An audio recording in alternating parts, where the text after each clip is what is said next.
Welcome back, everybody. Today, I'm going to teach you how to set a page as your home page with Elementor Page Builder. This is essential when you want to display a custom landing page instead of your blog posts on your website's front page. Let's jump right in. First, you need to go to your WordPress website's admin dashboard and log in. Once you're logged in, you'll see the main dashboard interface with all your WordPress controls. This is where you'll manage all the settings for your site, including what visitors see when they first land on your homepage.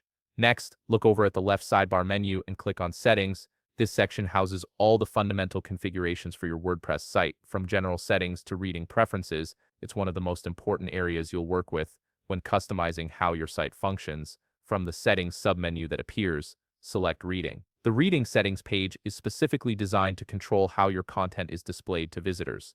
This is where you'll define what appears on your homepage and how many posts show up in your feeds.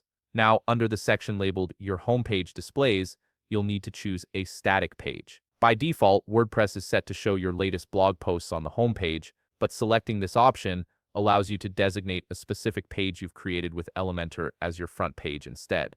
This gives you complete control over your site's first impression. After selecting the static page option, you'll notice a drop-down menu labeled Homepage appears. Click on this drop-down and select your preferred page from the list. This should be the page you've designed using Elementor that you want visitors to see when they arrive at your site. Make sure you've already created and published this page before attempting to set it as your home page.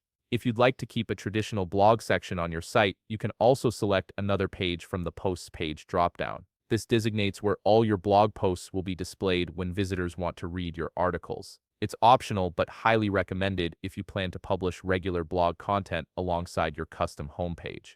Finally, scroll down to the bottom of the page and click Save Changes. This confirms all your selections and makes your new homepage live.